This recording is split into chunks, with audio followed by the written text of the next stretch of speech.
Friends, Sunday story telling టైంలో పరుగు పందెం రేస్ అన్నమాట. Running race. పరుగు పందెం అంటే ఇంగ్లీష్లో ఏమంటారు? Running race. ఒకరోజు అడవిలోని జంతువులన్నీ సమావేశమై పిచ్చాపాటి మాట్లాడుకుంటున్నాయి. ఆ సమయంలోని కుందేలు పేరు వల్లభుడు, తాబేలు శశాంక, వీళ్ళిద్దరి మధ్యన కుందేలు పేరేంటి? వల్లభుడు. తాబేలు పేరేంటి? శశాంక. వీళ్ళిద్దరి మధ్యన ఘర్షణ జరుగుతుంది. కుందేలు తాబేలు వంశాన్ని అవహేళన చేస్తూ మాట్లాడసాగింది. గతంలో మా ముత్తాత కావాలని మీ ముత్తాతతో పరుగు పందెంలో ఓడిపోయాడు. పరుగు పందెంలో మమ్మల్ని తరతరాలైన మీ తాబేళ్ళు ఓడించలేవు అని వల్లభ అనే కుందేలు అంటుంది అన్నమాట. ఎవరిని? తాబేళ్ళని హేళన చేస్తూ. ఇది ఏమైందంటే ఇదే ఘర్షణకు అట్లా కాదు ఇట్లా కాదని ఉంటే దాంతో తాబేళ్ళన్ని కుందేళ్లతో ఘర్షణకు దిగాయి. ఘర్షణ చిలికి గాలివానగా మారింది. కొట్లాడుకుంటారనే సమయంలో అడవికి రాజు మృగరాజు ఎవరు? సింహం వచ్చింది అక్కడికి. తాబేళ్ళన్నీ సింహానికి జరిగిన విషయం గురించి మొరపెట్టుకున్నాయి. కుందేళ్ళు మాత్రం ఏనాడో మా వీళ్ళ ముత్తాత చేతులు పరుగు పందెంలో ఓడిపోయాడని ఈ తాబేళ్ళు విర్రవీగిపోతున్నాయి. కావాలంటే తిరిగి పందాన్ని కాసుకోమనండి అన్నాయి. ఎవరు గెలిచారు? ఎవరన్నారు? కుందేళ్ళు అన్నాయన్నమాట. తాబేలు విర్రవీగిపోతున్నాయి. మీకు ఈ పందెం అంగీకారమేనా అని తాబేళ్ళని అడిగింది సింహం. తాబేళ్ళన్నీ ఒకరు ముఖాలు ఒకరు చూసుకొని గుసగుసలాడుకోసాగాయి. కుందేళ్ళు తాబేళ్ళని వెక్కిరిస్తూ తమలో తాము నవ్వుకోసాగాయి.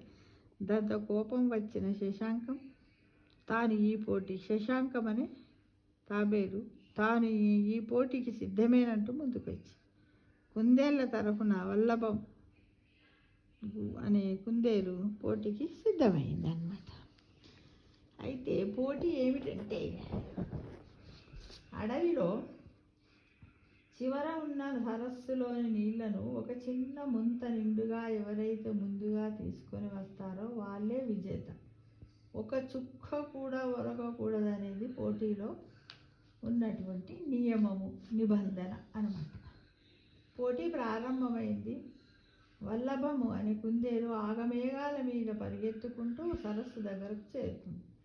అప్పటికి శశాంకము సగం దూరం కూడా రాలేదు. ముంత నిండుగా నీళ్లు తీసుకొని వల్లభం తిరిగి వేగంగా పోటీ ప్రారంభమైన ప్రదేశానికి రాసాగింది. దారిలో శశాంకముకు నిరాగాలు తీసుకుంటూ మెల్లిగా వస్తుంది. శశాంకం అంటే ఎవరు? తాబేలు. ఏమి తాబేలు మావా, నీ తిక్క కుదిరిందా? మాతో పెట్టుకోకు అని అవహేళనగా అన్నది అడవి మధ్యలోకి చేరింది. కుందేళ్ళని కేకలు పెడుతూ చూసారా మా సత్తా అంటూ తాబేళ్లను ఏడిపించసాగాయి. వల్లభము సింహం దగ్గరకు వచ్చి నీళ్ల ముద్దను అందించి, కానీ దాని నిండా నీళ్లు లేవు. దారిలో ఒరికిపోయాయి. నీళ్లు నిండుగా ఉండాలనేది పందెములోని నియమము కదా. అది సింహము. దాంతో వల్లభము మళ్ళీ సరస్సు వైపుకు పరిగెత్తు అంది. నీళ్ళు లేవు కదా ముంతలో నిండుగా అని అన్నది. అప్పుడు మళ్ళీ వల్లభం ఏంది సరస్సు వైపు పరిగెత్తి. అప్పటికే శశాంకము సరస్సులోని నీళ్లు తీసుకొని నెమ్మదిగా బయలుదేరి. ఈసారి వల్లభము ఒళ్ళు దగ్గర పెట్టుకొని జాగ్రత్తగా ముంత నిండా నీళ్లు నింపుకొని పరిగెత్తసాగింది. శశాంకము గమ్యము దగ్గరకు వచ్చేసింది. జంతువులని ఊపిరి బిగబట్టి చూస్తున్నాయి. కుందేలు మాత్రము తమ పరుగుకు సంబంధించిన విషయంగా భావించి త్వరగా రా అని వల్లభాన్ని తొందర పెట్టేశారు. రెచ్చిపోయిన వల్లభము శశాంకాన్ని దాటుకొని వేగంగా ముందుకు గెంతి బొక్కబోర్లా కింద పడిపోయింది. దాంతో ముంతలో నీళ్ళని నేలపాలయ్యాయి. శశాంకము అనే తాబేలు సింహము దగ్గరకు వచ్చి నీళ్లు నిండుగా ఉన్న ముంతను అందించింది. జంతువులన్నీ శశాంకానికి జేజేలు పలికాయి. వల్లభానికి ఏడుపు ఒక్కటే తక్కువైంది. కుందేళ్ళన్నీ అవమాన భారంతో తల వంచుకున్నాయి. అప్పుడు సింహము కుందేలను ఉద్దేశించి, ఇప్పటికైనా అర్థమైందా ఎవరిని చిన్న చూపు చూడకూడదనే సంగతి? మీ అహంకారమే ఈ పందెములో మిమ్మల్ని ఓడించింది. ఇప్పటికైనా బుద్ధి తెచ్చుకొని కలిసి మెలిసి ఉండండి. ప్రతిభకు చిన్న పెద్ద తారతమ్యాలు లేవు అని హితబోధ చేసింది.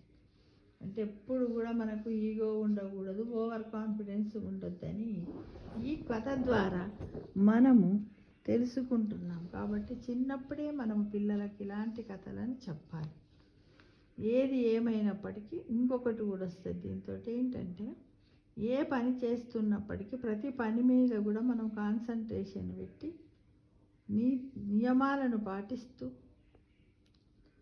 చక్కగా అవలంబించాలి. కానీ ఎలాంటి ఎవ్వరు రెచ్చగొట్టినా రెచ్చిపోవద్దు. మన గమ్యం ఏంటిది, మన ఏమేంటిది, మన లక్ష్యం ఏంటిది, మనం ఎలా గెలవాలనేదే మనసులో పెట్టుకొని ఏ పందెమైనా సరే, పరుగు పందెమైనా సరే, ఏ గేమ్ షో అయినా సరే, ఏదైనా సరే మనకంటూ ఒక ఆలోచన ముందు చేసుకొని దాని ప్రకారంగానే మనము చేసినట్టయితే మన యొక్క పని విజయవంతంగా పూర్తవుతుంది ఫ్రెండ్స్. ఓకేనా?